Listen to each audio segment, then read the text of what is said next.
Oke guys, kembali lagi di sisi kejam kuliner ya. Bagi kalian yang sudah mengikuti episode-episode sebelumnya, mungkin di episode kali ini lebih seru karena kita akan membahas masalah sambal botolan yang ternyata di baliknya ada sisi kejam yang kita nggak pernah tahu. Tapi bagi kalian sekali lagi yang belum pernah mengetahui sisi kejam kuliner itu apa sih, itu nanti bisa cek aja di YouTube ANTS 11, nanti bisa cek di playlist, nanti ada sisi kejam kuliner, nanti di sana ada deskripsinya. Jadi supaya kalian bisa lebih ngerti. Dan ini sudah episode kita yang kesekian kalinya. Jadi mungkin kalian yang belum pernah mengikuti nanti bisa lihat episode dari yang awal sampai akhir. Nah, oke. Dan kebetulan kali ini di studio kita sudah kedatangan satu orang ya, yang memang kita dapat info dia sebagai produksi sambal los-losan atau sambal botolan yang tanpa cap, yang biasanya supply ke resto-resto besar dan sebagainya, dan peminatnya banyak, pelanggannya sudah banyak, dan dia meraih omset hingga jutaan sampai puluhan juta. Nah, oke, selamat malam. Selamat malam, Mas. Panggilnya siapa? Pak? Panggil Mas aja. Panggil Mas, oke. Selamat malam Mas, dengan Mas siapa? Dengan Mas Kiki. Mas Kiki? Ya. Mas Kiki umur berapa ini? Umur 23 dah. 23 tahun, tuh ya, masih muda ya. Sebelumnya saya ucapkan terima kasih sudah datang di Casio Sisi Kejam Kuliner. Ya, sama-sama. Dan sebelum kita membahas atau ngobrol terlalu jauh, apakah betul dari info yang saya dapat, Mas Kiki ini punya usaha lebih sambal? Betul sekali. Ya. Lebih sambal yang biasanya supply kemana-mana, itu betul ya? Ya. Nanti ada yang menarik nih. Apa yang menarik nanti saya akan tanyakan. Ya, siapa? Oke, kalau boleh tahu kenapa Mas Kiki seperti biasa kok memilih untuk berjualan sambal? Kenapa kok sambal? Karena kan sambal ini sebenarnya secara bahan baku mahal. Lombok kan sekarang mahal, Mas. Kenapa kok pilih berjualan sambal? Karena suka saja. Karena suka, Uh, tidak ada alasan lain. ya, karena suka. Terus coba untuk bisa bikin ya jualan. Oh, jadi ini resep sendiri? Resep coba-coba atau resep istri atau resep keluarga atau gimana? Resep saya sendiri. Resep kreasi sendiri. Oke. Dan kalau boleh tahu sudah berjualan sambal ini berapa lama? Sudah berjalan 5 tahun. Sudah berjalan 5 tahun. Sejak tahun berapa berarti? Pas musim COVID kemarin. Sejak musim COVID? Sebelum COVID ya, tidak salah itu. Pokoknya sudah berjalan hampir 5 tahun. Hampir 5 tahun. Pelanggannya sudah banyak ya? Sudah banyak, sampai ke warung-warung makan gitu. Ada luar pulau? Luar kota ada? Luar pulau belum ada? Belum ada. Luar negeri ada? Belum ada. Belum ada, berarti cuma sampai luar kota aja. Luar kota, luar kabupaten dari kota yang saya jual. Terjauh di mana pelanggan? Kalau terjauh sampai luar kota itu Banyuwangi. Oh, Banyuwangi. Oh, cukup jauh ya? Iya. Nah, ini saya mau tanya-tanya sedikit. Nah, ini berarti saya kasih gambaran, maksudnya kita samakan persepsi aja. Berarti sambal yang dijual itu bentuknya seperti apa? Maksudnya sambal tanpa cap, sambal botolan dengan ada cap, atau gimana? Sambal botolan tapi tanpa merek. Tanpa merek ya. Tanpa merek, tapi ini produksinya di tempat tinggal sendiri. Ya, di rumah sendiri.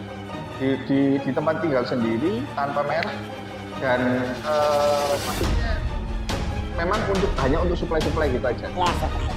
Jadi bukan untuk dijual sendiri, tapi disuplai, atau dijual sendiri cukup. Supply, terus di rumah pun untuk jual sendiri pun ada. Jual sendiri. Nah, ini Buat sendiri kan, ini kan kalau kuahnya sambal dengan tadi pelanggannya sudah banyak, berarti kan jelas mungkin karyawannya banyak ya, atau yang bantu banyak yang buat dalam proses. lumayan banyak. Ada berapa orang yang bantu di rumah? Sekitar 10 orang.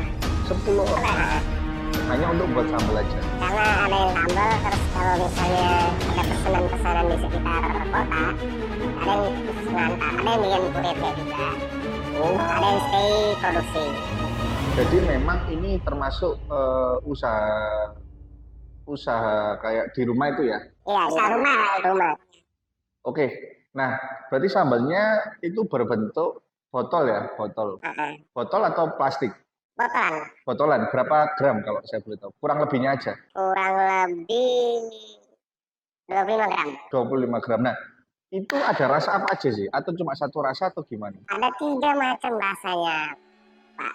3 macam rasa. Rasanya? Kan ada sambal, tapi di dalam tuh ada rasa kayak ada pete, terus ikan asin dengan cumi. Jadi pete, ikan asin, dan cumi. Ada 3. Oh, ada ikan asin ya? Oh, saya juga baru dengar kalau ada sambal itu ikan asin. Laku tapi yang ikan asin. Ya laku karena sudah berjalan hampir 5 tahun sampai tembus keluar kota, berarti menurut Pak laku apa enggak? Oke, berarti laku. Iya. Kan berarti kan omsetnya kan banyak. Kalau sampai keluar kota kan nggak ada omset kan? Ya lumayan loh. Oke kan berarti ya. Nah sekarang saya tanya, kan berarti tanpa cap ya? Tanpa cap.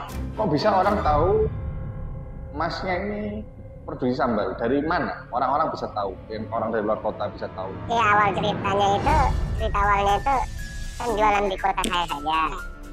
Dalam perjalanan, tapi karena orangnya rasa enak ya, tertarik, jadi cerita orang dari mulut ke mulut, informasinya itu tersebar di masyarakat luas.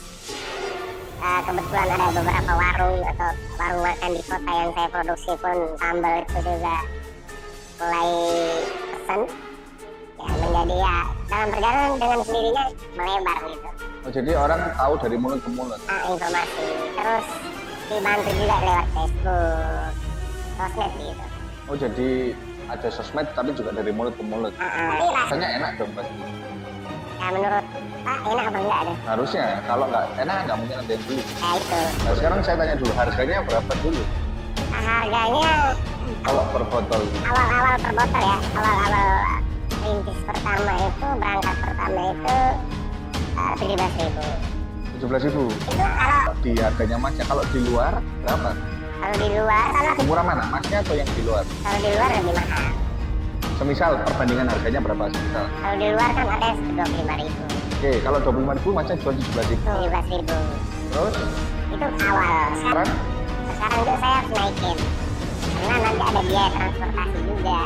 Biaya untuk tenaga karyawan kayak kurir saya. Oke, berarti sudah naik berapa sekarang? Naik menjadi 22.000. 22.000. Berarti kalau di luar mungkin sekitar masih 35 ribuan. Iya. Nah sekarang kok bisa murah? Nah ini yang saya garis bawahi, kenapa kok bisa murah? Kalau boleh tahu bahan apa yang dipakai ini? Ini kan kita lagi di sisi kejam nih. Bahan apa yang dipakai? Nah, jadi Pak perlu tahu ya kenapa murah dan harus saya gunakan bahan apa aja. Bisa murah? Oh, jadi saya ceritakan ya. Karena bahan saya itu bahan yang sudah tidak laku di pasar, sudah tidak laku, orang-orang ke masyarakat tidak beli lagi. Jadi ya saya gunakan bahan-bahan itu. Makanya saya menyesuaikan jual dengan harga yang sedemikian rupa biar jualan saya murah. Gitu. Maksudnya bahan-bahan laku yang di pasar, bahan-bahan yang kita laku di pasar itu yang seperti apa? Ya bahan-bahannya itu kan ada pete, Oke, ada ikan asin, asin sama cumi. ada cumi. Masih ada sambal juga. Habis itu kan ada lombok, cabe. Habis itu ada minyak goreng, Minyak goreng, terus bahan pengawet. bahan pengawet. Oke. Sekilas kalau saya dengar sih nggak ada Ya, terus satu lagi ada rasa pemanisnya. pemanis. Tapi nah, ini kan saya sekilas sebenarnya menurut saya wajar. Cuma yang mungkin menjadi daya tarik saya kenapa harus ada pengawet ya? Iya. Ini pengawet apa kan kita masih belum tahu. Betul. Kalau misalkan saya boleh tahu prosesnya seperti apa membuatnya Mas? Garis besarnya aja. Prosesnya saya cerita ya. Prosesnya itu saya beliin pete, cumi, ikan asin yang sudah tidak pakai, artinya sudah busuk. Dari ketiga bahan dasar ini sudah busuk. Yang sudah busuk. Sudah busuk. Kan sudah tidak laku di pasar lagi. Ikan asin sama cumi. Nah, cumi kalau misalkan busuk kan pasti ada baunya. Nah itu saya punya strategi tersendiri.